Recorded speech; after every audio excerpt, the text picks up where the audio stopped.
Yeah, Bill Maher at the White House. My friend said to me, "What are you going to wear to the White House?"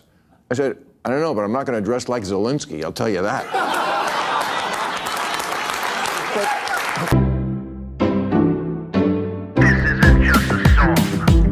Illuminati is a thing you need to watch out for. They want to depopulate and slave us so much more. World domination, I'll get into that later. I'm hardcore, fierce and sexy. You're just a hater. You deserve the ridicule because you're an absolute zero. I'm the keeper of the chalice, a rock and roll hero. I'm not an idiot nobody listens to because I'm not a failure in life like you. Let's talk about Bill Gates and the mark of the beast and the orgies in the streets at the Catholic feasts and Bill and Hillary's human trafficking ring. And George Soros got the money to pay for everything. Socialism is for losers, working for the devil. Chumps that can't fight, they ain't on my level. It takes an evil one to try to debunk a doubter, so I'd rather die than stop talking about it. Watch out, watch out, watch out, watch out. Watch out for the Illuminati. Watch out, watch out, watch out, watch out. Watch out for the Illuminati. Watch out, watch out, watch out, watch out. Watch out for the Illuminati. Watch out for the Illuminati.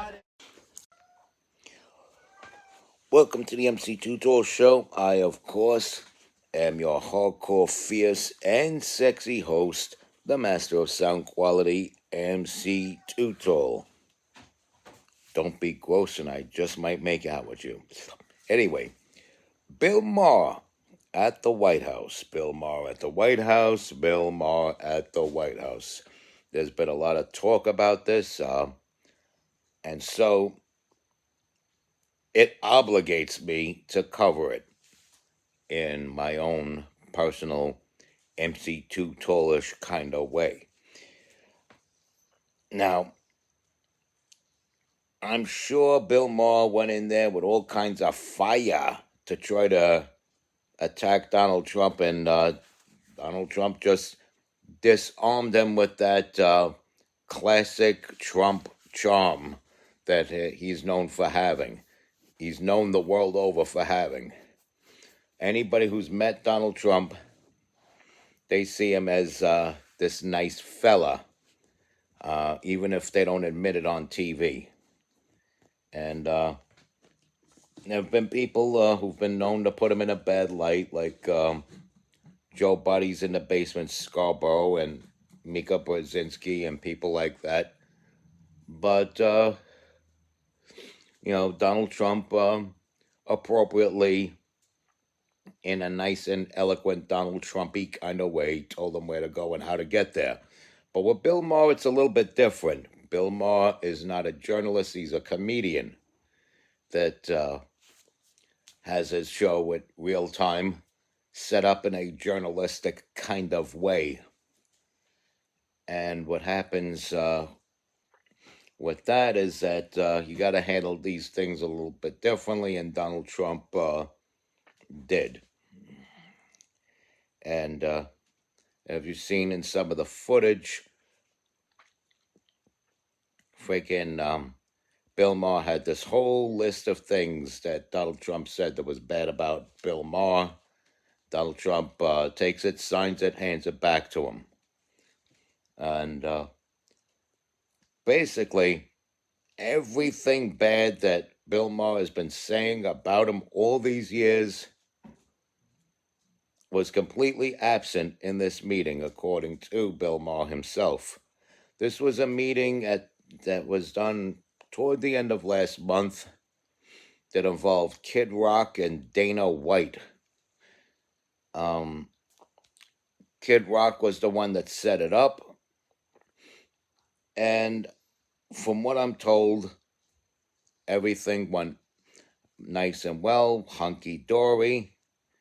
And Bill Maher was saying that he's not MAGA, but I get a sense he's going to be talking about Trump in a much more fairer manner than he's been talking about Donald Trump. And this is a good thing. This is progress. We hope to be seeing more of things like this, because as obnoxious as the blue-haired people on the street may be, they are collaterals. They are the people who have been watching too much of the wrong programs, and thus became programmed into despising Donald Trump and everything Donald Trump stands for, not even knowing exactly what Donald Trump stands for. And this is this is very bad to have news outlets that are supposed to report the news that scramble the brains of their viewers and make them do wild and crazy things, like go out and jump in people's faces once they find out that the person is conservative.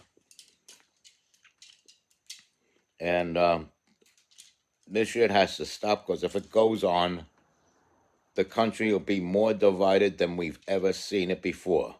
And we've seen the country pretty divided. Imagine it getting even worse. Not a good thing. So I always say Democratic Party leaders, they're the real enemy of the people. They are the real manipulators of the people. They are the ones who are the greatest users of the people. They are the ones who have been dividing us all these years. And if you look in your history, it shows. And people could fact check and say, well, it wasn't the Democrats that founded the KKK. Maybe it wasn't the Democratic Party in of itself, but it was members of the party or people who have professed to be Democrats who founded the KKK, because the Democrats opposed the Republicans who were founded on the ending of slavery in the United States. It was John Quincy Adams, who served as our sixth president as a national Republican, who later joined Congress after serving as president, and was very much against slavery and always spoke out against slavery, and drafted all kinds of bills in an effort to end slavery, who inspired another Republican congressman by the name of Abraham Lincoln out of Illinois to continue that quest to end slavery.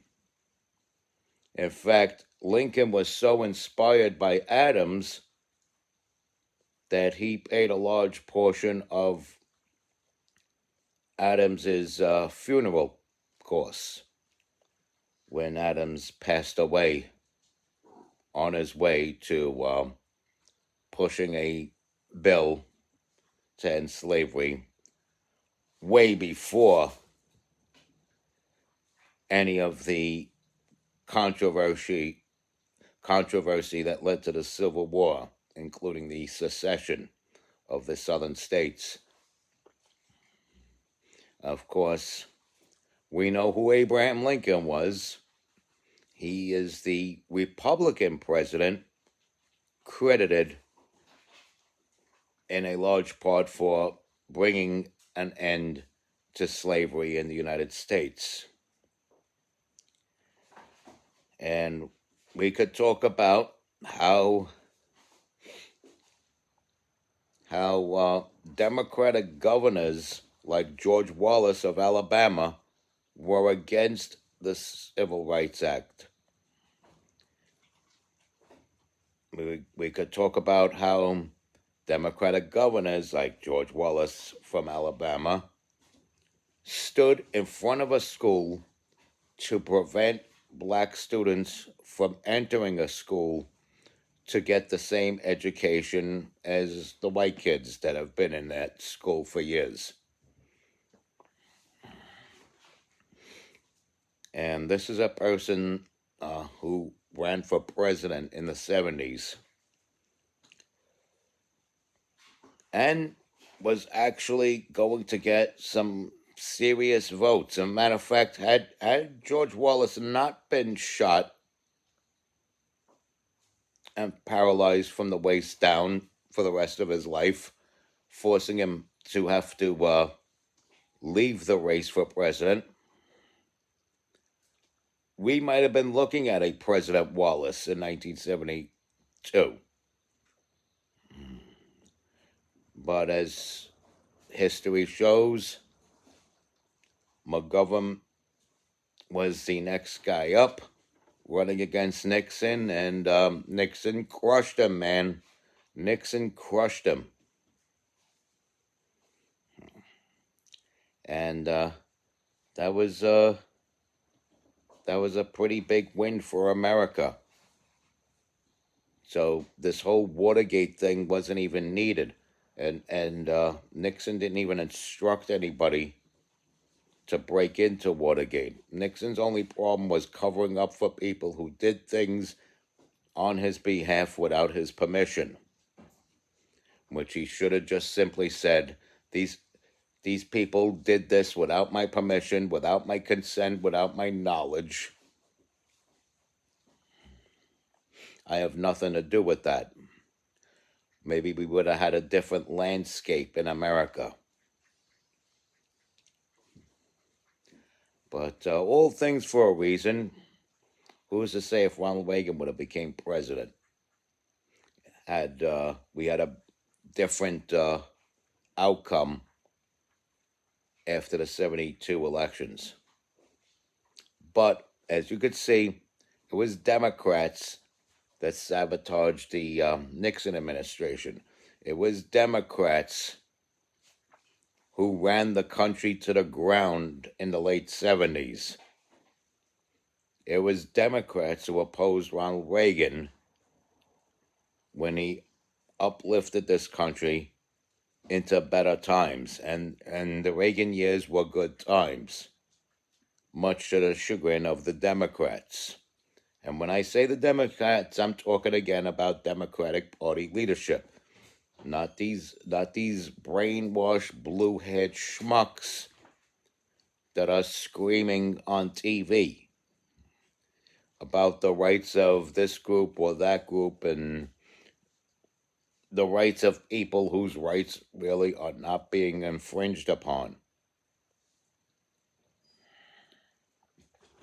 And when you have people who are highly critical of Donald Trump going to meet Donald Trump in person and finding out for themselves that Donald Trump is not this hideous monster they've been describing him as all these years, that sets the tone in a different direction. It puts us towards progress. It puts us towards unity. It puts us towards fighting the real enemy, which are these bureaucrats that Trump and people who support Trump have been talking about ever since 2015, when Donald Trump came down that escalator with the inevitable future First Lady. So this was a pretty big deal. It wasn't the summit that everybody expected, because I would have to agree with Bill Maher. He's not this major world leader, but he is a much listened to voice in America. So to have him say that the meeting went off cordially and civil is a big step in the right direction. And so we're going to conclude this episode of the MC2 Tool Show. And I leave you with this: respect God, watch out for the Illuminati, follow and share this wonderful content, stay strong, keep kicking that slang. It's your boy in the building, hip-hop legend, recording engineer, underground rock and roll hero, MC Tutol. Yaha. I went into the mine, and that's what's down there. A crazy person doesn't live in the White House. A person who plays a crazy person on TV a lot lives there, which I know is fucked up. It's just not as fucked up as I thought it was.